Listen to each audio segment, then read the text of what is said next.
So hi, I'm Simon Harrow. I'm the Chief Operating Officer here at igo4. So igo4 is a insurance business based here in the UK. We specialise in non-standard motor and connected car.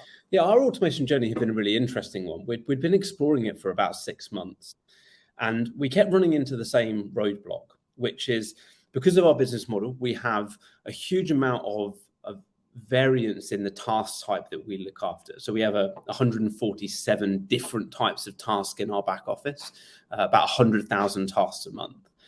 And we kept coming up against this issue where the business case for RPA just bottomed out after about task 8.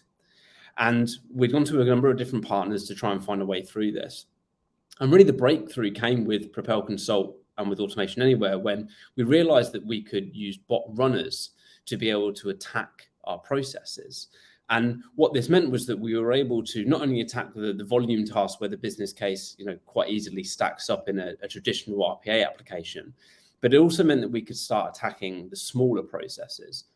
The obvious question is, why would you do that? Well, because of the volume of tasks that we have, we actually get a huge amount of value in attacking the smaller things that a human might do relatively infrequently and therefore is open to risk. And operating in a financially regulated market, our ability to remove that human error had a really interesting benefit for us. So we were able to tack our model through 2 routes. We were able to go after the big volume pieces to kind of take out workload, but we were also able to tackle the really infrequent tasks that took out regulatory risk. Yeah, the thing that surprised me most, in a very positive way, was speed. So we identified of all of the 147 processes we could have gone after, we identified 5 that we felt would have meaningful benefit, but also were not overly complicated to kind of walk before you run. And we managed to get all 5 processes built and live inside a 3-week period, which started to immediately create payback. And then what's happened is it's become a bit of a sort of self-fulfilling program of work where we've been able to extend the amount of bot runners, extend the amount of RPA, not just within our operational function, but we now run RPA in HR, commercial, finance. It is now embedded in our business. And we've automated 40% of our back office.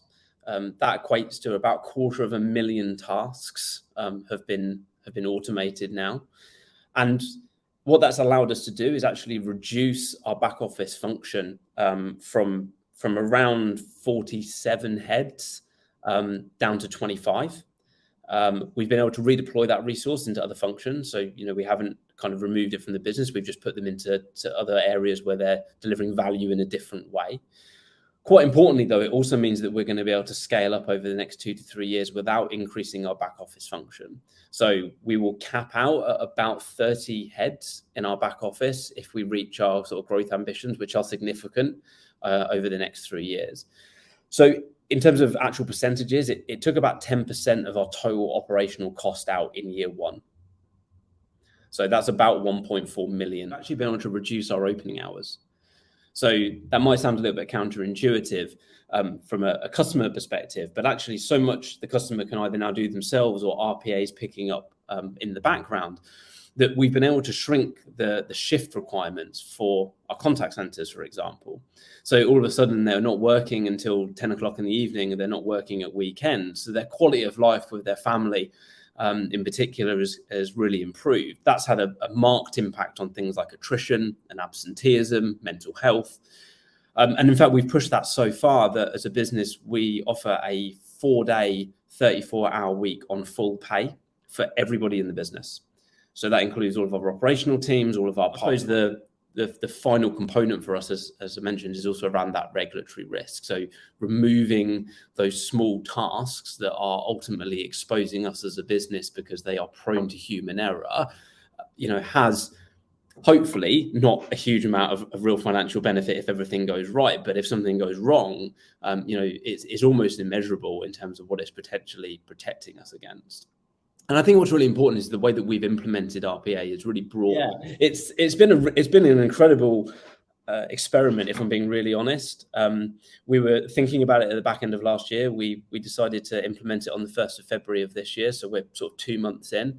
And our whole goal of trying to attract, develop, and retain great talent, almost every measure that we look at, the business has improved. So whether that's us looking, as I said, in terms of absenteeism or attrition, which basically doesn't exist anymore, all the way through to us being an attractive place for people to come and work, they're coming into a business that's able to provide them hopefully really great work-life balance.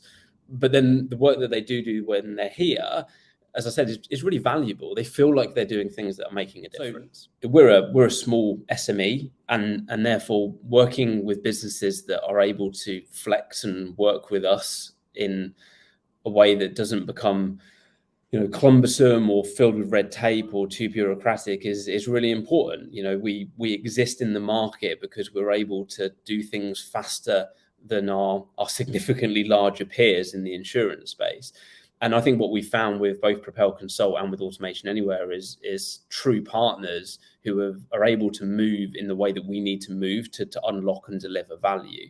So whether that's helping us problem solve a specific issue, or whether that's helping us set a more strategic agenda to continue to find ways to unlock value in our approach to automation, we've really found two partners that are in the boat with us.